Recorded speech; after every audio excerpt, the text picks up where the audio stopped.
Shri Rahul Gandhi.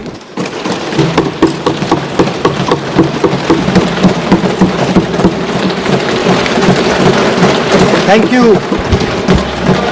Thank you, Speaker Sir, for letting me speak on this really important matter.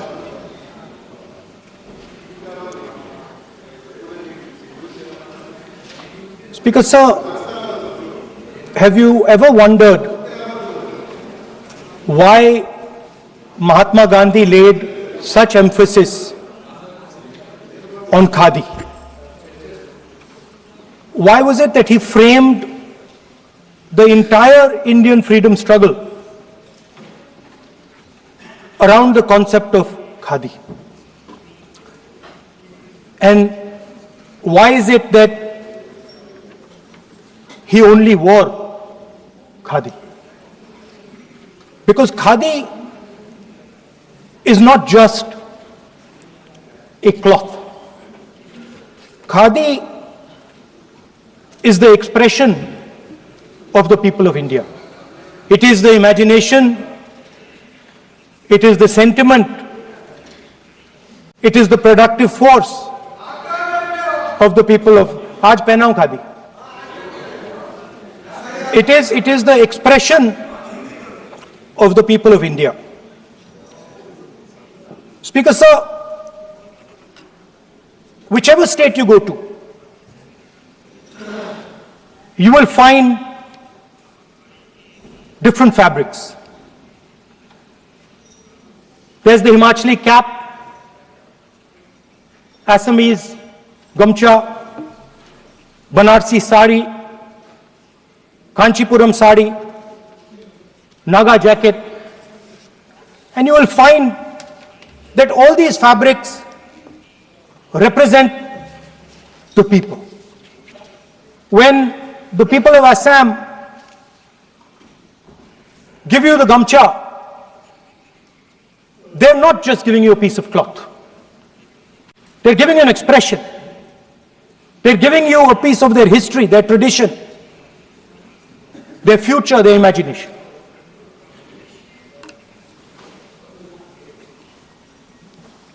It's the same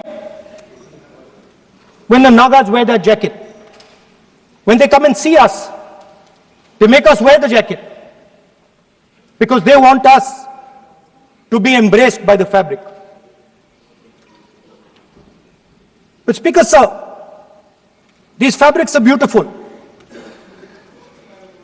But if you look slightly deeper and you look closely at the fabric, you will find that each one of them has thousands of little threads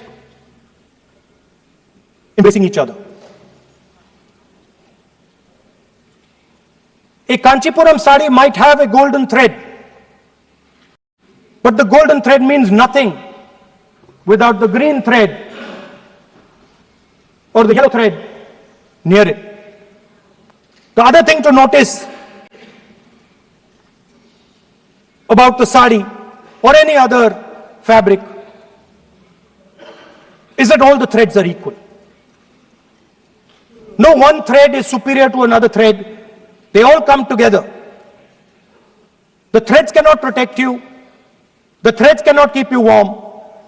But when they come together as a fabric, they can keep you warm, they can protect you, they can express what you have in the heart. Speaker Sir, in the same way, our nation is also a fabric. It's a fabric made up of 1.4 billion people, and the fabric is woven together by the vote. Let me repeat it. It is a fabric of 1.5 billion people, and it is woven together by the vote. Everything that we see, in fact, this house where I'm standing today, the Lok Sabha, Rajya Sabha, Vidhan Sabhas across the country, panchayats across the country, none of them would exist if the vote did not exist. We talk with great pride about HAL, BHEL, ONGC, Tejas, Chandrayaan. We have a list of things we say. Not one of those would exist without the vote.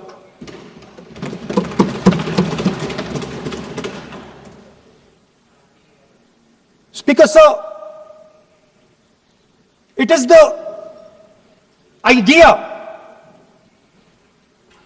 that every thread, every person in the Union of India is equal that disturbs my friends in the RSS. They are happy to see the fabric, but they cannot stand the idea that every single person in the fabric of our country, regardless of what religion they come from, regardless of what community they come from, regardless of what language they speak, should be equal. Because they fundamentally do not believe in equality. They believe in a hierarchy, and they believe that they should be on top of that hierarchy. Speaker sir, on the 30th of January, 1948, 3 bullets pierced the chest of Mahatma Gandhi. Nathuram Godse assassinated the father of our nation. Today, our friends do not embrace him. Today, our friends have pushed him away. It's an uncomfortable truth. But that's not where the project ended. You see, everything has emerged from the vote. All the institutions have emerged from the vote. So it's obvious that the RSS has to capture all the institutions that have emerged from the vote. So the project, after Gandhiji's assassination, the next step of the project was the wholesale capture of India's institutional framework.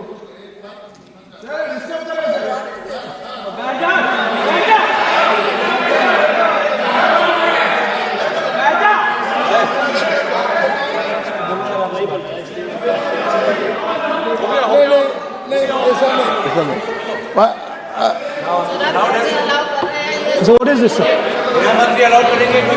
Sir, अभी नहीं कहना होगा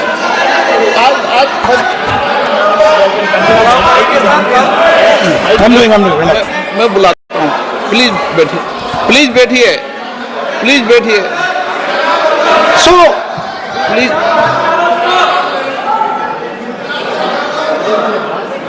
sir,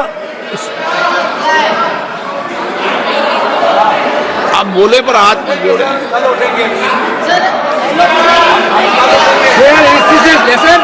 sir, these are uncomfortable truths, but they have to be spoken.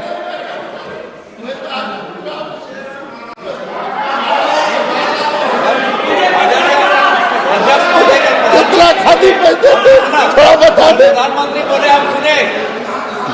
So these are uncomfortable truths, but they have to be spoken. My friends don't like the connections I'm making. They're disturbed by them. It's obvious. Speaker sir, so after the father of the nation was assassinated, his vision of an equal India, of an India where institutions belong to the people, had to be destroyed. And so the process started, and the RSS attempted to capture one institution after the other. And I will give some examples so that it is crystal clear that this is the case. Everybody knows how vice chancellors are placed on top of Indian universities today. Every single person knows this.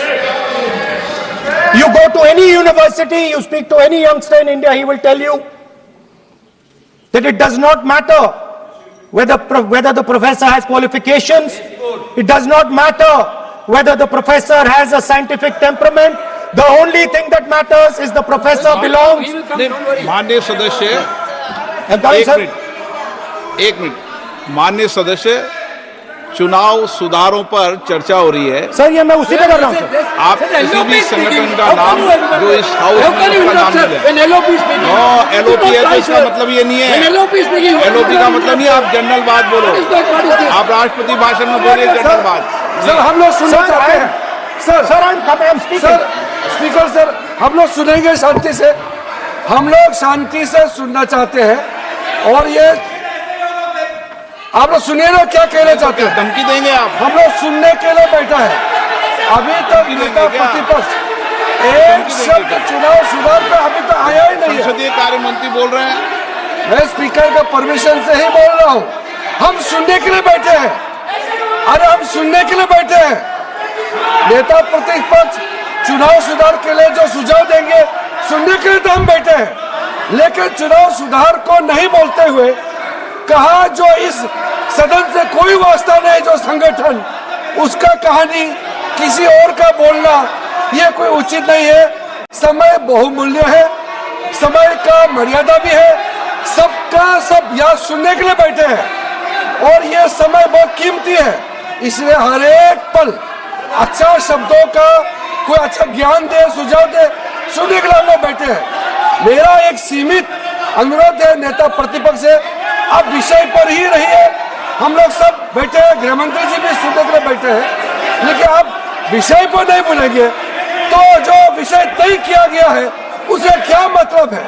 अगर चुनाव सुधार पर ही नहीं बोलेंगे तो फिर इतना समय सबका क्यों बर्बाद करना चाहते हैं नेता प्रतिपक्ष? Should I leave? Should I leave? Then you speak, Kiran. Should I leave? You speak, Kiran. You speak. What is that? You are parliamentary affairs minister. You are a parliamentary affairs minister. You are disturbing the lobby. How can it be? You are a parliamentary affairs minister. You are disturbing the lobby. Subject to नहीं आपके lobby. आपका lobby subject to नहीं है. ये विषय कर रहे हैं. The discussion. One second. The discussion is about the vote and electoral. The discussion is about the vote. एक मिनट सर मुझे बोलने दीजिए।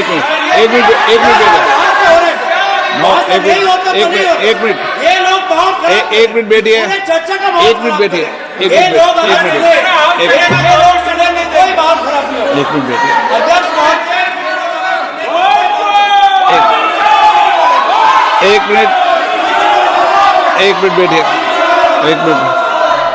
माननीय सदस्य में बैठे बैठे अनऑफिशियली बोल रहे हैं, उस विषय बोल रहे हैं। सदन की गरिमा को बनाए रखें। आसन को चुनौती देने का प्रयास मत करिए, ये ठीक नहीं है। Speaker sir, I want to make it very clear. Please. Speaker sir, I want to make it very clear. The discussion is about votes. The discussion is about the stealing of votes.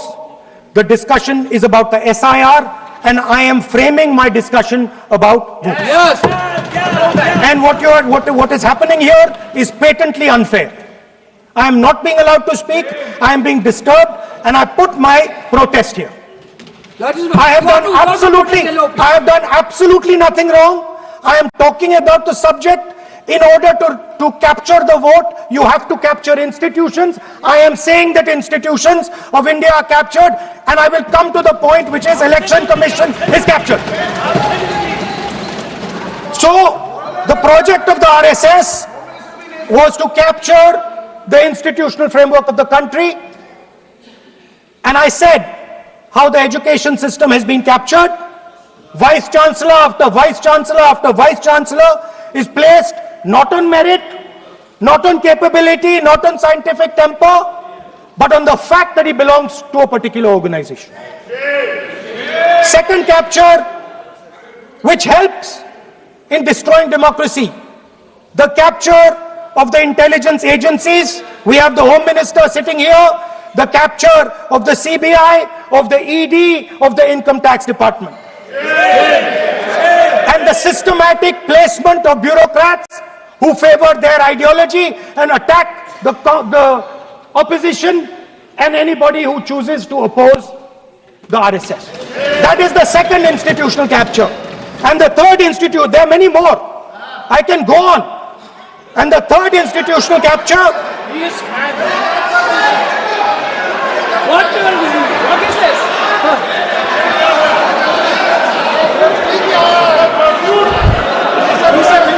मानिए please मानिए. Yes, become sonite.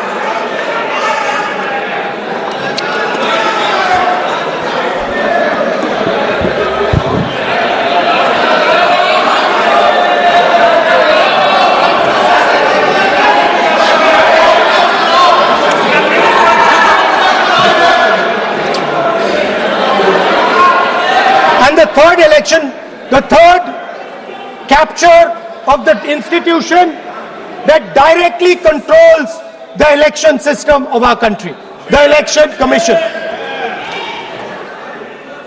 Now, I am not saying this without proof. I have put forth adequate proof about how the Election Commission is colluding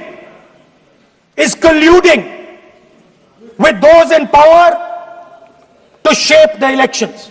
But I want to ask three questions first, which will make it very clear that the BJP is directing and using the Election Commission to damage India's democracy. The first question, why is it that the CJI was removed from the selection panel of the Election Commissioner? What motivation could there be to remove the CJI? Do we not believe in the CJI? Of course we believe in the CJI. Why is he not in that room? I sit in that room. It is so-called a democratic decision. On one side, Prime Minister Narendra Modi and Mr. Amit Shah. On the other side, the leader of the opposition. I have no voice in that room. What they decide is what happens. So the first question, why is the Prime Minister and Amit Shah so keen on choosing exactly who the Election Commissioner is going to be? Second question, and even more devastating question, no Prime Minister has done this in the history of India. In December 2023, this government changed the law. They changed the law to make sure that no election commissioner could be punished for any action they take while they are election commissioner. Yes. Immunity. Why would the Prime Minister and Home Minister give this gift of immunity to the election commissioner? Why would they need to give this tremendous gift that no Prime Minister has given ever before to the election commissioner? Yes. Mr. Shah is looking into the ceiling. Maybe he will answer this question when he speaks. And finally, why was the law with regards to CCTVs and the data that they contain changed? Why was a law put in place that allows the Election Commission to destroy CCTV footage 45 days after the election? What is the need? The answer given is it is a question of data. It is not a question of data. It is a question of stealing the election. Now, what is the result of this institutional capture? What is the result of controlling the Chief Election Commissioner and the Election Commission?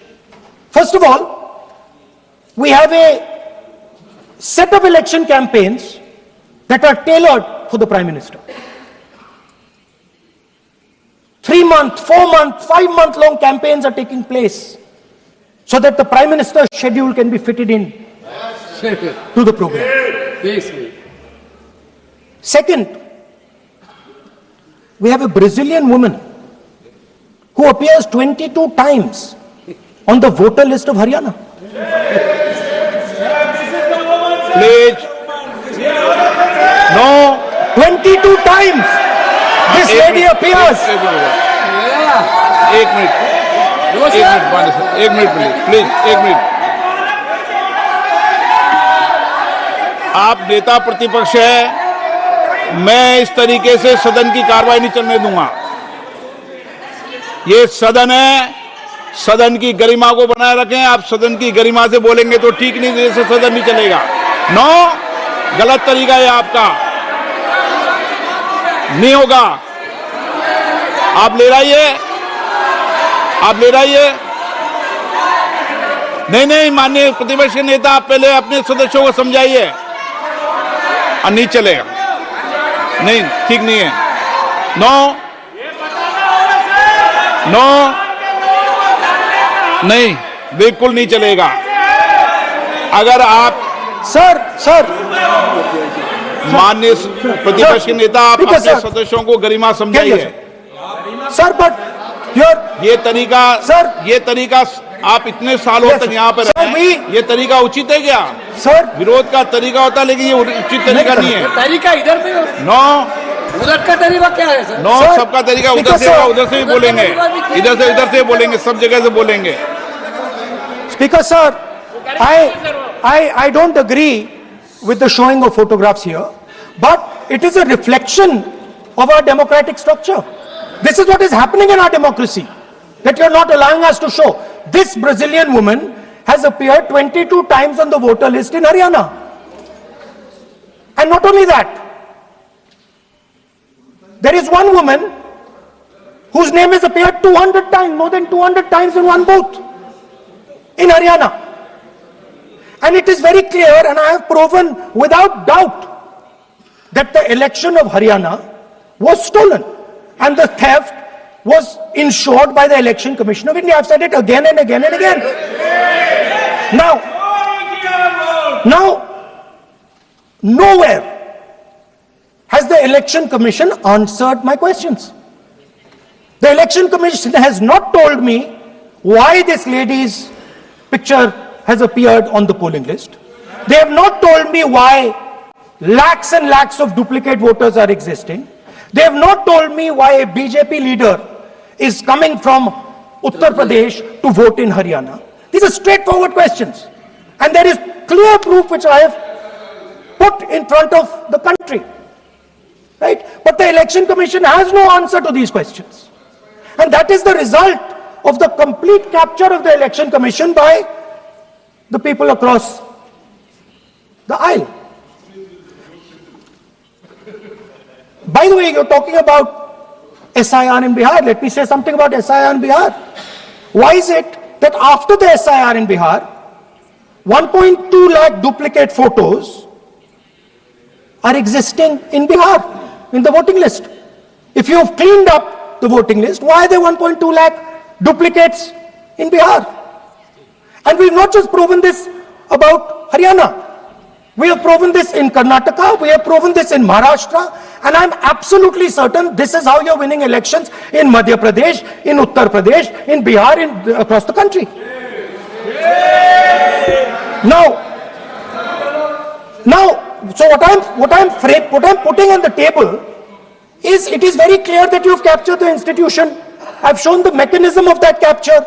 I'm also showing you how the Election Commission is doing things that are completely out of line. I'm not getting any answers. Right? So now, let us come to how, when we are talking about electoral reform. Electoral reform is very simple. The point is, nobody wants to do it. The government doesn't want to do it. What does electoral reform require? What we've been saying. Number one, give machine-readable voter lists to all political parties 1 month before the election. That's the first step. The second step is take back the law that allows the destruction of CCTVs, CCTV footage. Very simple, not difficult. While you're doing that, also tell us what is the architecture of the EVM. Give us access to the EVM. Let our experts go and see what is inside the EVM. Till today, we have not had access to the EVM. We are not shown the architecture of the EVM. We're not physically allowed to go and see an EVM. Give us the architecture. Give us access to the EVM. And finally, please change the law that allows the election commissioner to get away with whatever he wants to do. That's all the electoral reforms you need. And I want to assure the election commissioner that they might be under the impression that this law lets them get away with it. Let me remind them, don't worry, we are going to change the law and we are going to change it retroactively and we are going to come and find you. Right? So this is the situation that the country is faced with. You know, everybody says to us, India is the biggest democracy. Actually, I was thinking today, we are not just the biggest democracy, we are the greatest democracy. And I'm not saying it just like that. I'm saying it, America calls itself the oldest democracy. But the democracy that weaves together the largest number of people, the largest diversity of people, the largest number of languages, the largest number of states is this country. And so our most powerful asset, the thing that stitches together the entire concept of modern India,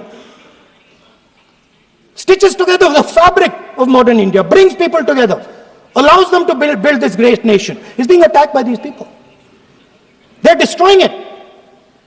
You know they're destroying it, I know they're destroying it, and they know they're destroying it. And I'd like to conclude by saying that the biggest anti-national act you can do is vote chori. There is no bigger anti-national act that you can do than vote chori. Because when you destroy the vote, you destroy the fabric of this country. You destroy modern India, you destroy the idea of India. So I'd like to conclude by saying vote chori is an anti-national act, and those across the aisle are doing an anti-national act. Thank you.